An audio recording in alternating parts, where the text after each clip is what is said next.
I hope you're ready to take notes on this one because this is a powerful topic. This is especially potent to what you guys are working on, and that is your relationships. Relationships are key. It's a key element of self-mastery. It's a key element of life mastery to be able to have positive relationships. Wouldn't you agree? In order to be balanced, truly balanced, we've got to seek out and recognize what's most important to us. And to me, that is that what's most important to us comes in what I call the 4 F's. Or maybe you might consider it the foundations to what makes life good for yourself. The 4 F's. Now,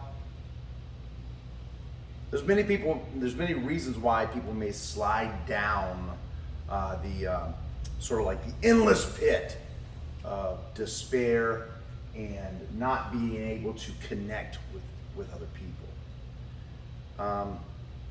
And I think that one of the main reasons is the lack of attention to the 4 F's. Now, each one of these F's deserves its own lecture all by itself, okay? So it's going to be more like a summary and an introduction to what the 4 F's are, right? Directly related to relationships. Now, if you have good foundation in the 4 F's, you will have a better balance in your mind, your mental self, your physical self, your spiritual self, and your emotional self. When you have an unbalance in any of these areas of the 4 F's, you'll find your life kind of wavering. It must be a perfect balance. It's almost like there's a triangle, mind, body, spirit, and inside that triangle there's a box where it covers mind, body, spirit, and the emotional self. Inside that, maybe there's a circle, that circle being your core being. If you can imagine, that triangle needs to move together. Anytime one of the corners dip or lags behind, it's no longer a triangle, or it gets tilted out of kilter. Okay, does that make sense?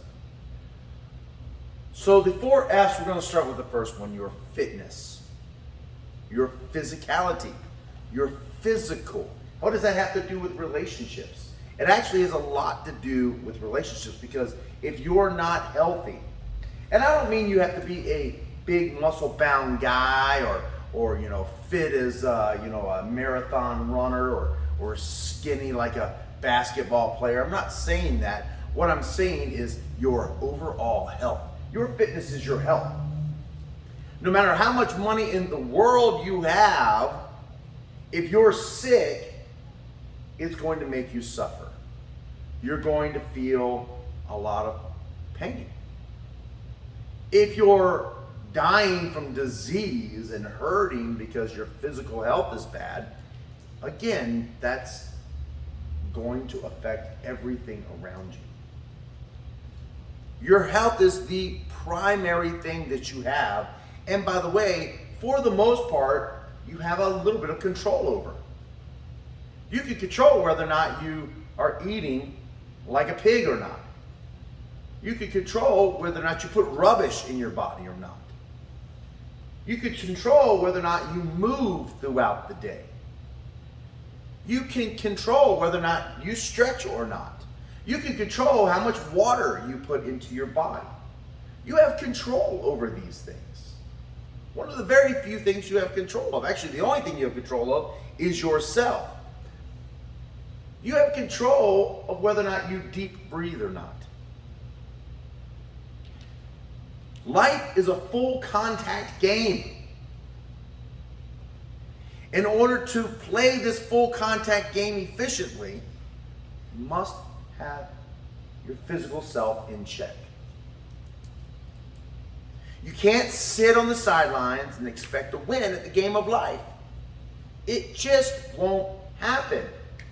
You must engage And that is going to take your body. It's going to take your physical self. Yes? Isn't it so? Your body is your temple. Right. Exactly. And it's the only thing that is with you all of the time. Your body is always with you. It was here when you came out of the womb. It'll be there, well, when you go to the ground. It'll be there when you exit. It's the only thing that you have. If you don't take care of it, there's a good chance that your life will be shortened. The quality of your life will be shortened. It does no good if you have all the money in the world and you're 450 pounds and you can't walk up a flight of stairs. There's a problem. Your mental state will not be in its best condition if your physical body is not aligned. It will be impossible for you to have healthy relationships if you can't have even a healthy body. By the way, the relationship, someone else's thought about you, someone else's feelings about you are totally outside of your control. Your body is within your control for the most part. So if you can't even take care of something that's in your control, how can you possibly build strong relationships with something that is totally outside of your control? Doesn't that make sense?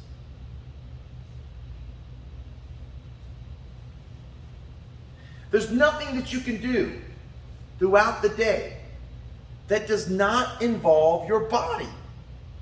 Nothing. You must engage your body in some kind of physical activity. It helps you engage the chemicals in your brain. And those chemicals make you feel amazing. Working out releases dopamine. It makes you feel happy. It relieves stress.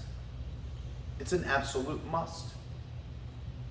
Again, like I said, you don't have to be an athlete.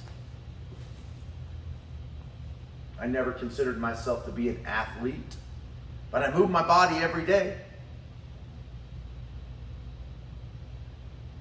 Yes? Maybe you want to be an athlete, and that's fine too. But just remember there's balance. We must have balance. So one of the key things, one of the 4 F's, is your fitness. In order to have great relationships, you got to have a great relationship with your body first. In fact, I would say you have to put that first. That's why it's the first F. Fitness. You understand? You understand why diet is so important. We went through that already. The diet is so important because it's what you feed your machine, what you feed your body. You're exercising discipline over the one thing that you can control, yourself.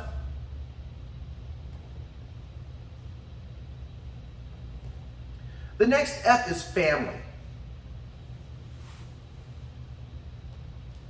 If you're not actively engaged in your family, then you're missing out on life. You're missing out. If you spend all your time with other folks and pleasing other people, including maybe a job, or you don't get to spend time with your family, then you're out of balance. By the way, family doesn't just mean blood relations. Blood alone doesn't make you family. In fact, I know plenty of people who have blood relatives that could care nothing about them. They don't treat them right. I would venture to say loyalty is one of those things that make you family.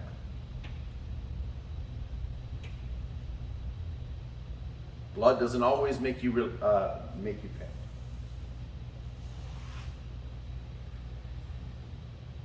Those diamond people in your life, those people you can really depend on,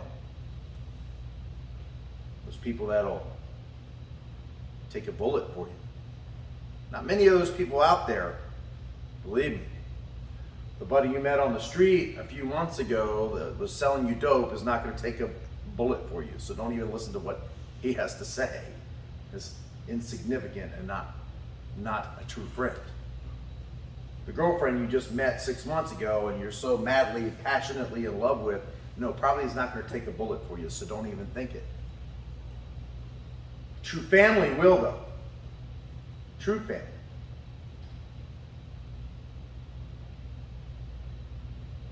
And by the way, you can do little things to stay engaged with your family, such as when you have the ability, send them a message. Those of you that have a cell phone or email or access to any communications, take the opportunity to send your family a message. Let them know that you care about them, thinking about them. Calling your loved ones just to say hi. This is a message I could take to myself, remind myself to call my mom. I'll make sure I do that. Take the chance to connect with those people that are important to you. Remember we talked about diamond people versus penny people? Did I tell you guys about that? We can have tons of penny people, worth a penny, and only had 1 or 2 diamonds. And I would trade my whole bucket full of pennies for 1 diamond, and it wouldn't even come close to their worth. Diamond people is who we want in our lives. That's our family. Those are the people that really matter. We must do everything we can to stay connected to them. We must do everything we can to have a relationship with them. What does everybody want to feel? Listened to, understood, and validated. When you're communicating with your family, with your diamond people, and by the way, they could be friends as long as they're diamond people, make them feel like you're truly listening to them. How many times have we been talking to someone and our mind is racing to exactly what we're going to say next? Or maybe thinking about all the reasons why they're wrong and you're right.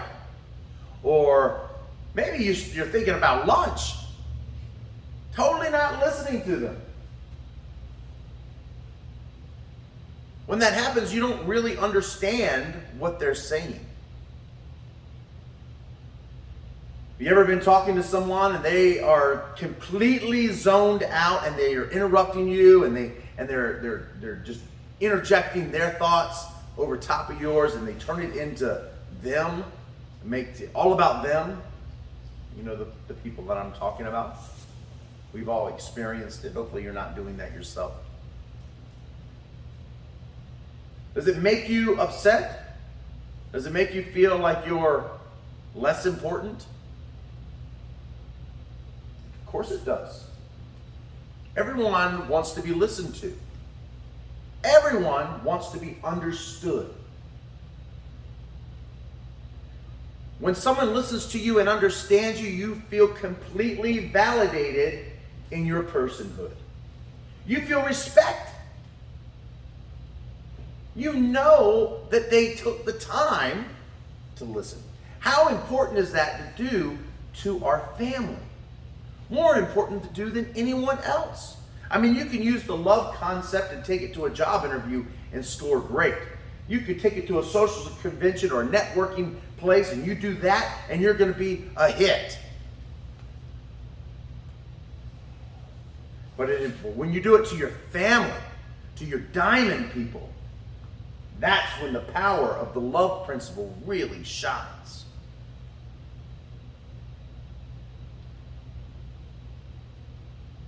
So listen to your loved ones, both their problems, their rants, the good stuff, the bad stuff. Make it about them. By the way, everyone's most favorite subject is themselves. That includes your family, by the way. They love you, believe me. They'll take a bullet for you, right? But still, their favorite subject is their selves. Dale Carnegie says the sweetest sound in the world to every human being is the sound of their own name. Their sound of their own name. That includes your family. They particularly love it when you call them by their name. Maybe it's mom, maybe it's dad, maybe it's Steve and Uncle Jack, I don't know. But they love it.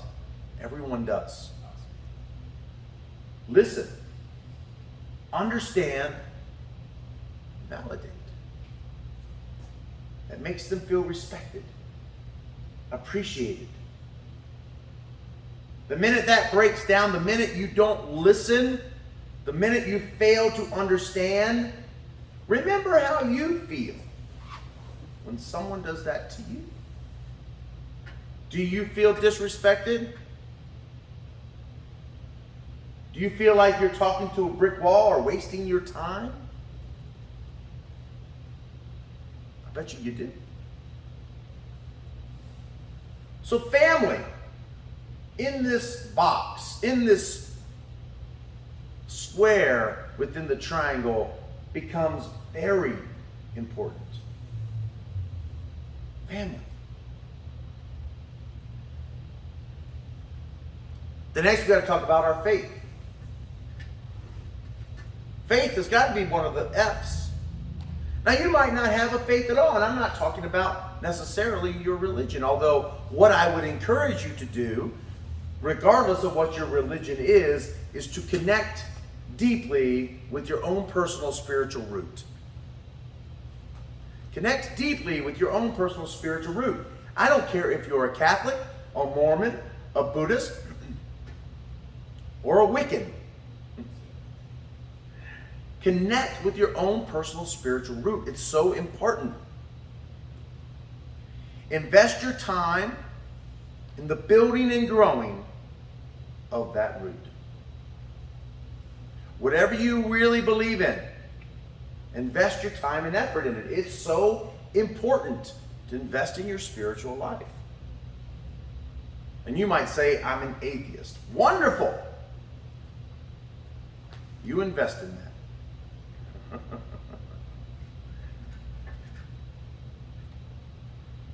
What I would recommend, starting with, regardless of what faith you may have, is meditation. Meditation has a lot of spiritual elements to it, and it also, by the way, has a lot of scientific elements to it. So it's not like we're just talking about religion here. We're talking also about science. I was just started meditating very recently. You started meditating recently? I love that. I would play music and I just sit there. I had a 10-hour video. I love that, man. I love that. Meditation unlocks all kinds of things in yourself. There's several different meditations. I suggest starting with a observer meditation. And what I mean by that is sitting and just watching what your mind does. It's the easiest way to start meditation, and you'll be surprised where your mind goes. It's like watching a movie, and you can give yourself permission to do that. You can just free form, astral project, or just sit there and watch a movie. You can observe. Be the observer. And by the way, you don't have to add commentary to this meditation. Just watch what your mind does. You don't have to judge, be the judgment. In fact, you might practice my very spiritual holy day of non-judgment day. You may practice that even on yourself. Every day is non-judgment day until they say otherwise. But you can practice that on yourself, right? Today is non-judgment day. I'm going to, and all of a sudden you're daydreaming about chocolate cake. Okay, no judgment. I'm not going to judge you. You don't judge yourself. Just watch, be an observer. Once you figure out how to be an observer, start writing down what you see after your meditation. Maybe your brain subconsciously is going to tell you something. Maybe you have a message for you. That's kind of like what you did other couple weeks ago. the meditation where you got an answer from yourself, a message? Yeah. Exactly. Observe and see what's there. Be surprised what's down there. The Bible says the kingdom of heaven is within you. What does that mean? That's a mind boggle right there. The kingdom of heaven is within. Maybe you already have all the answers. Maybe you just have to check them out. Once you figure out that and you write it down, then I would increase my meditation to 24 minutes a day. 24 minutes because 1 minute for every hour. Now, believe me, it's going to take time to train your mind, train your body to sit still for one full 24-minute session. Your body will hurt. You may fall asleep. All of these different things can happen to you. You get cramps. Itches start coming up all over the place. But if you can learn how to sit still, just sit still, just be with yourself for 24 minutes a day, you will begin to start to decompress all of those things in your life. Work through all of those things. And then if you listen to what's happening into your mind, you may just get the answers you're looking for. See, they tell me that prayer is speaking to God. Meditation is listening.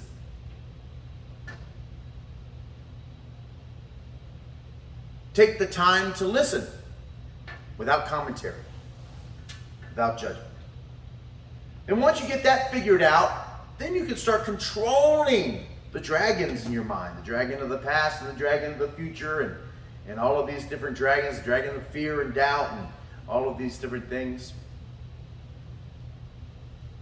You can start learning how to control your mind by breathing, kind of focusing on your breathing, disciplining your mind instead of letting it be a wild dragon that you're trying to lasso and ride, like How to Train a Dragon. Well, the lesson in How to Train a Dragon, maybe I'll write a book called that, How to Train a Dragon. The lesson in How to Train a Dragon is to first start with it seeing what it has to say. The next step, learn how to ride the dragon. Next step, learn how to control the dragon. And that's the process I just told you. First you watch and listen. Then you ride the dragon. Then you can control the dragons.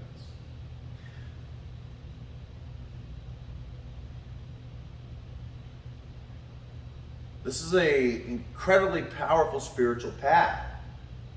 And you don't have to be religious to do it. Or you could be deeply connected to your spiritual root, if you have one, and apply this to it, and it will match and meld right into what your own spiritual path may be. Take the time to listen. Take the time to ride.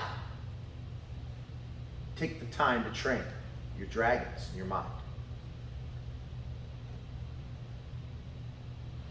Outside of that, knowing that being of service to others is the absolute greatest thing that you can do on the spiritual path, outside of helping yourself. Taking time to help someone or even help your community without getting recognized for it silently is a powerful tool. You know, I'm not talking about the dragon of the ego that makes you go out, and you've seen these guys on TikTok and all that stuff, taking videos of them giving people money and you know, and all these silly things, and people are like, oh, he's so nice, he's so this and that. You know what I see? I see an ego dragon flying around, controlling this person, consumed by his ego. Get more TikTok followers. Make people think that he's a good fella. Rubbish. Do it without expecting. Do it without any acclaim. Do it silently. Do it authentically. Control those dragons. Be of service to others just because. Now, you could go out and do those TikTok videos. It's still doing a good deed. But it just means you've got more work to do when it comes to the meditation, when it comes to controlling your dragons. A lot more work to do. That's okay. We all need work. It's all good. I'm not mad at the person who gave the homeless person $10,000 or whatever. Right on. They can afford it and it helps somebody out. Great. Work up to doing it silently. Did we ask for any acclaim when we went out and did the service projects that we did together? Did we? Did I invite the newspaper? Make any TikTok videos? Did I hang a banner with our logo on it? Did I make sure we did it right out into the main roads where everybody could see? Did we dress up, wear special clothes, or even a dojo t-shirt? No, we did not. The only reward was that we were of service to someone else. That was enough reward enough. Didn't it make you feel good? Made me feel good. Another way you can boost your faith is to be silent. Make your words count, but also listen. Smell, taste, see, feel. Use your other senses. Really take in everything that's in the present moment. Once you learn how to control your dragons, you can be completely present, which, by the way, is the only thing that's happening right now. It is, in fact, the only thing that's real. The bill that you have due on August 28th is not due right. It's not the deadline right now.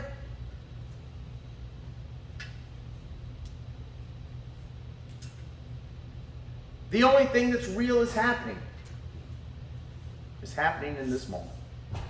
Take time to enjoy it. Take time to be 100% present. Now. Right here. Right now. That's where the joy is. That's where the solagria is. If you're looking for the ultimate state of happiness, I was reading about the word solagria that my friend Tyler Olson created, and he said that it's a mixture of the Latin word sol and the Portuguese word agria. The mixture of the two, there are two verbs put together, and the meaning of the two verbs that are put together means a state of perpetual happiness. Now, that's a pretty big detailed word. That, to me, that means an awakened person. A person who's in a state of perpetual joy is an awakened being. If you're always happy, then why would you worry about the emotions? You can be happy and feel emotions. That would be a question. The question was, if you always feel happy, why would you worry about the other emotions? The other emotions are, what are emotions? Right, chemical reactions to an event. Part of the process of becoming solagria, becoming awake, becoming in a perpetual state of joy, would be learning how to control our emotions so we can evaluate them logically, classify them, but still realize in the present moment, right here and right now, I'm okay. Unless I'm not, unless I'm flying through the car upside down going, ah! And in which case, I'm not all that happy, but I'm present at least. At least I know what's going on. getting ready to approach my impending doom. And, you know, by the way, why so serious? It was going to happen anyway. You driving a car crazily, or you I don't know, maybe a spaceship jumps out in front of me. I mean, who knows? Maybe a deer, dog. Maybe you jump out in front of the car. I don't know. Scare me. I don't know. Who knows? Maybe one time I was on the road with Blackhawk. Blackhawk's going like in his Corvette. We're in his Corvette. I'm in the passenger side. And he's going, I don't know, 120, 130, 140 up the road to Apple Valley, Utah. We're traveling. He's going so fast. It's the middle of the night. And by the way, he doesn't see very good, okay? He's not even got his glasses on. I mean, I didn't know he didn't see good till after this, but you know. The car is literally starting to lift up off the ground. That's how fast this Corvette is going. And he's whipping around. All of a sudden, a coyote runs out in front of the car. And he goes, like that. And whips around it. Scares me to death. I'm like, oh my God, I'm never getting in the car with this man again. Excuse me. My knuckles were white. I was holding on so tight. I just made that up. It was ridiculously scary. I was petrified. When he asked me to go down to the gym the next night with him and ride the car, I was like, I'll meet you down there, bro. It's like, don't be silly. I go, no, seriously, I got an errand to run. The errand was, I was scared, and I was running away from that. Now, he might watch this video at some point and go, why didn't you say something? I was like, no. But yeah, that was a pretty scary thing. But at least I was present and in the moment. Yes. But here it goes. But you could have, in other words, you could have accepted that he was driving faster than why so serious. You know what? You're exactly right. You're exactly right. Why so serious? And you know, since then, I have had that experience where I'm like, okay, why so serious? I was coming home from Vegas one day, and I took one of the shuttles home. And this guy was in a rush to get back home. He must have been working an 8-hour day already, and he was taking a third shift or something, because he was moving faster than that shuttle bus should be allowed to move. The whole thing was, he was zooming past cars, and we were all, and I'm like, okay, well, it is what it is. I guess you're not going to be driving a Ferrari anytime soon. Ferrari, I don't know. Give me an opportunity. I might just do that. When I fell off the waterfall, however, down there almost to my death, I didn't panic. I didn't go, oh, this is it. This is the big one. Blah, blah, blah. I was like, okay, all right. So this is what we're doing. This is what we're doing now. And I was able to survive it. But yeah, accept the moment as it is. Embrace it. Why do we need the other emotions? The other emotions are there for our survival. Back in the day when we were running from saber-toothed tigers, it's probably a good idea to get the idea that someone's trying to kill you. It's probably a good idea to have a little fear. And it's probably a good idea to be a little nervous, a little panicky. It probably served us very well when we were trying to evolve into what we are today. Nowadays, I mean, the worst case scenario, someone robs you, or a terrorist attack, or someone tries to kill you or something, that's still real, but the likelihood of you getting eaten by a saber-toothed tiger is, well, it's not likely at all. I mean, it's more likely you get trampled over by an elephant, So, be in the present moment. Present moment is key to your faith. So far, let me go over the 4 F's so far. So far, we have our fitness. We must take care of our fitness. Our body is our temple. We must feed it correctly. We must move it correctly. We must breathe correctly. The next one is our family. And that means our diamond people. That means the real people in our lives. These are the people that matter. Blood doesn't always make you related. Loyalty normally does. devotion, love, real love. These things make you family. I'm not a blood relative of my wife, but we're related. Loyal, dedicated, devoted, right? Then the third one is faith. Our spiritual life is very important. This is all related to relationships. If we don't have a healthy body, we can't really invest in our relationships. If we don't have a happy family life, we really can't invest in our relationship with them or other people. And if we don't have a strong spiritual root, we can't really have balance either, can we? Not in our relationships. The final one is finances. This is a topic that's rather boring. I'll try to make it as interesting as possible. Do you know how many families have been dissolved? Marriages that have collapsed because of finances? How many arguments happen because couples are struggling? How many fathers have left because they can't deal with supporting their families? How many mothers have left the fathers because the fathers can't provide? How many people have committed suicide because they feel like they have nowhere to go financially? Finance is a big deal when it comes to balance in our relationships. So you guys are all familiar with some of the baby steps that Dave Ramsey talks about, and I find them extremely valuable.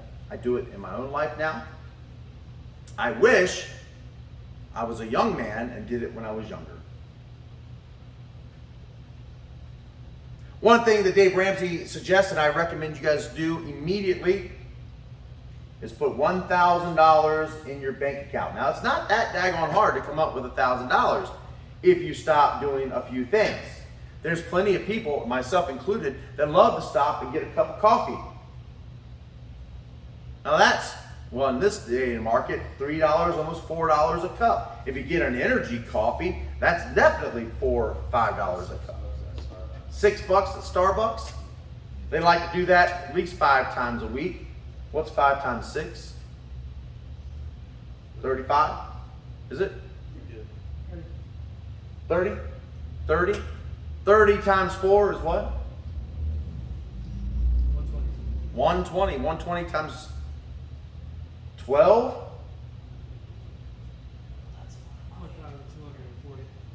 $1,240. There's your emergency fund. There's your $1,000 in the bank just by cutting out coffee. Holy macaroni. There you go. Forget about people who actually smoke cigarettes. How much is a pack of cigarettes? I don't know either. 5, 6, 7, $8? And like 11. 11? I've got a good friend, one of my best friends in the whole world, that smokes several packs a day. Let's say it's $11, he smokes 2 packs of cigarettes a day, that's $22 a day. I did that out in my head. Are you impressed? There's like 20 cigarettes in a pack. 20 cigarettes in a pack, that's 40 cigarettes, that's 24 hours a day, that's almost 2 an hour. Well, my friend does much more than that, to be honest with you. He smokes every little bit. I have another friend who's a young man, you guys' age. I went on a trip with him to Vegas. He was driving, otherwise he wouldn't be smoking in my car. But I was riding in his car. We were going to a concert. Very lovely young man, like him a lot, good guy. But he smokes, and he smoked 1 cigarette after another the whole trip to Vegas. He must have smoked 30 cigarettes. One right after another, one right after another, one right after another. Now, how much money was that? Now, if you invest $1,000 in an emergency fund and you forget that it's there, the bank will put a little thing called interest in it. It's not a lot, but they pay you to keep money in the bank. It's not a lot.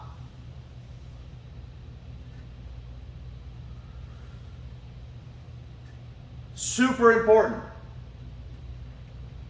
I can't tell you how many times it saved me to have $1,000 in my bank account and forget it's there. What I used to do before I learned this system, put $1,000 in my bank first and then zero out my checkbook, because we had checkbooks back then.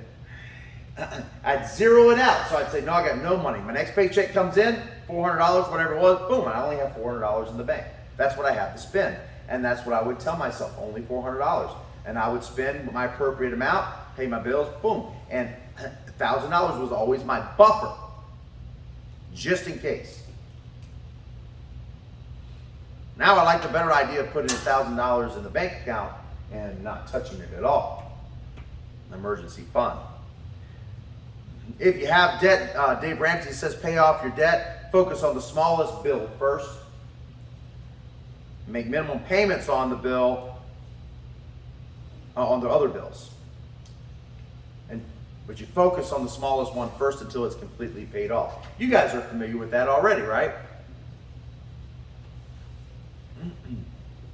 That's an incredibly powerful tool to have in your toolbox. Focus on the small one first, eliminate it, and pay the minimum on the others. When that small bill is done, go to the next smallest bill, focus on that one, pay that one off. Thanks for watching the video, really appreciate it. I hope you enjoyed the content.